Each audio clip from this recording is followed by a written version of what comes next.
Chairman of the County Board of Legislators. Here is Ken Jenkins. Good morning, sir. Good morning, TJ, and good morning, Westchester.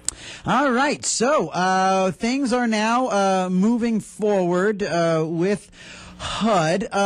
You guys apparently do now. What's actually in the next couple of days? Where are we going now? I know Astorino had his big moment. He then capitulated the very next day. He submitted the legislation. What's going on, and how are we going to get this thing resolved and get Westchester some money?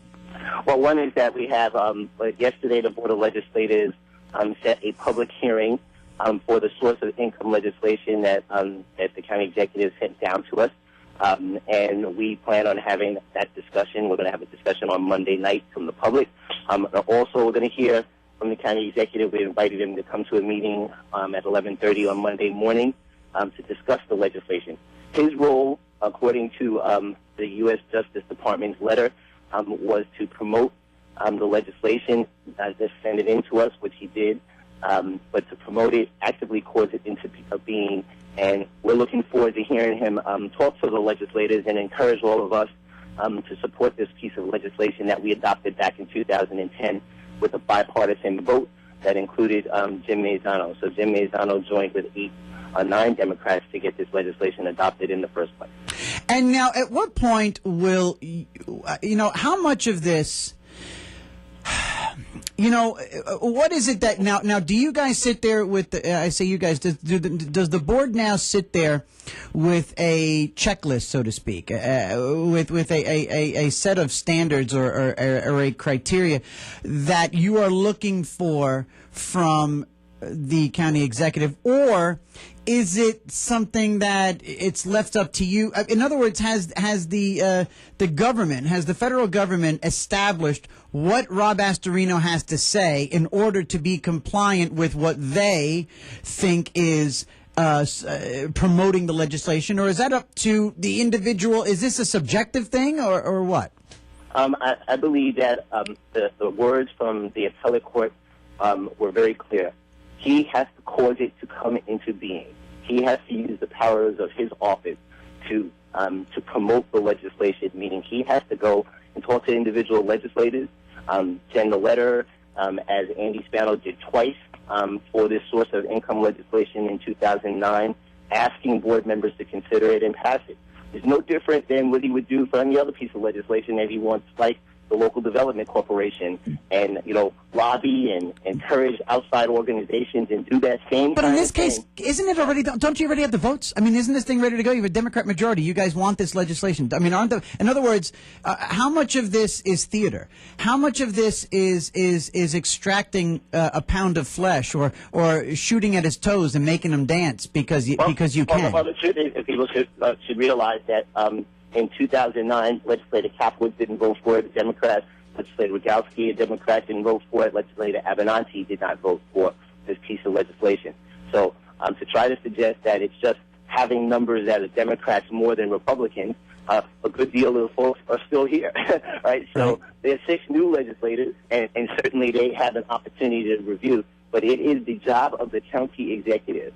And very clear that, Preet was very clear in his letter at saying, hey, if you don't do this, Westchester will be fined, and then you will personally be fined, and we'll send you to jail. So what happens? What happens if he promotes? What happens if Astorino? We're talking to Ken Jenkins, by the way, the chairman of the County Board of Legislators. Ken Jenkins, what happens if he does all his due diligence, does everything that to the letter of the letter, if you will, and if he does everything, and somehow, in some insanity, much like the Knicks losing to the Celtics last night, what if a calamity such as all of a sudden somehow the Board of Legislators does not pass this legislation? What then? Well, there is nothing in the stipulation agreement that requires the Board of Legislators to pass it. The problem that the county executive has at this point in time, because he vetoed the legislation, went to court to try to suggest why he vetoed the legislation, and it was very clear at the local court level, the district court level, as well as the federal appeals court level, that promoting the legislation would mean not vetoing it. And now he has additional instructions to tell him exactly what he needs to do as far as promoting this.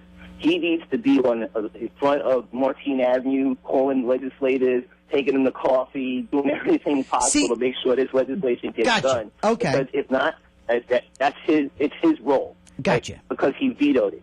So the legislators, at that point, the legislators are free to vote any way they want to. Right. But he's going to be in a tough spot to say that there's 9 people, and right now there's 8 Democrats and 1 Republican who voted for that legislation before. So if he is not doing anything, he should be making sure that the legislators know he is in full support of the legislation the way that it existed in 2010 that he sent down for us to get it across the line. And yes, he should be doing that theater, by the way. He should be doing that to say to the federal government, to HUD, to all the folks, hey, we're doing everything possible to get $17 million back into the people of Westchester's pockets, and this is how I have to do that. That would be the kind of thing that, certainly leadership should show. Let me ask you this. At some point, Ken Jenkins, throughout this entire process, has it bugged you a little bit as a county legislator, a perfectly competent adult man, father, husband, a man who's garnered votes and now sits as the chairman of that board? Has it ever bugged you a little bit that that we have had things dictated upon us by the federal government, by a bunch of outsiders, by people who have no vested interest, have no concern at all, no knowledge of the people who live here?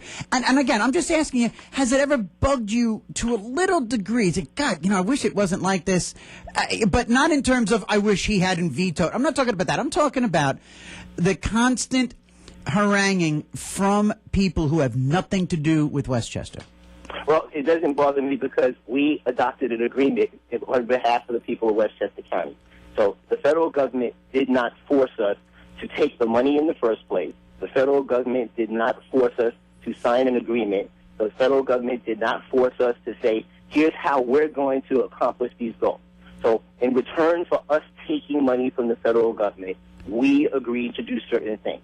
So we could have stopped that. Well, in the first place, they said, well, we wouldn't have took the money like Mount Pleasant tried to do, except they have all these attachments in the federal government, the Congress, right? A Republican president, a Republican Congress added all of these provisions to say, if you take this money, you need to make sure you're doing this thing with affirmatively furthering fair housing and an analysis of impediments document. They basically have a lot of our money from the government, from the United States, tied to making sure that we're doing things to promote fair and affordable housing. I don't think that's a bad thing. And as an elected official, the choice was to get engaged in it. So you can't take the money, right, and then say, oh, wait a second, I don't like this provision of it. That's the problem. Now, Rob Astorino wasn't what part? Let me ask you this. Has there ever been a moment where you've actually had a little bit of admiration, or you said, boy, he's got guts, or anything like that, where he is, because when it comes down to something like the source of income legislation, there is a way of thinking, saying, boy, here comes the government now going to be forcing the hands of landlords and small business owners and private investors to the kind of money that how they're supposed to do business. I'm a conservative guy. I'm Rob Astorino. I'm not going to do it. I just can't do it. I just can't do it. It's just, I just don't. Has there ever been a moment where you said, well, you know what? I give the guy some credit for standing his ground? No, because what happens is what he could have done, right? And I'll tell you what, because the way that the laws in Westchester County work, that the county executive could have simply not signed the legislation in 2010, and it would have become law without his signature. So he could have stood on his principle and said, you know what, I don't think this is right, and I'm not signing it. But those Board of Legislative folks enacted this. They did it based on our stipulation agreement. He could have thrown us under the bus. He could have done all kinds of things and stood his ground, and the law would have been in effect. And guess what? We would have moved forward. So now what he has done is put us in a situation where, you know what, when Preet Bahar sends a letter to you and says, you're going to go to jail, right? You get religion really quickly. And the legislators need to understand that as well, because one of the things that people should remember is that the fines were put on the council members in Yonkers and jail time, and said that if for those that did defy the order, the ones that were in support of it, they weren't going to jail. They weren't paying personal fines.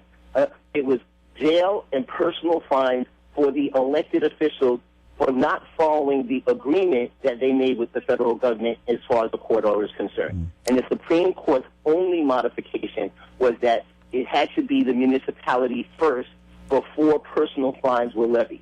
Not that the personal fines and levied in jail time were wrong. You know, that's what happens when you mess with the federal government. And I think, you know, as the intelligence would say to us at this time that, you know what, let's put this thing behind us. I know that there's at least 9 people that voted on this thing before. I know that there's 8 Democrats that voted and are in support of the county executive's legislation. And did you say Maisano voted for this the first time around? I'm sorry? Did you say Jim Maisano voted for the source of income?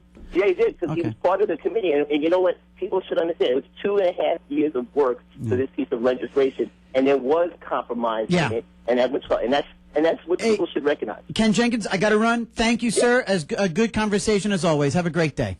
You too, TJ. Bye-bye. Bye. There goes Ken Jenkins, and here comes once again.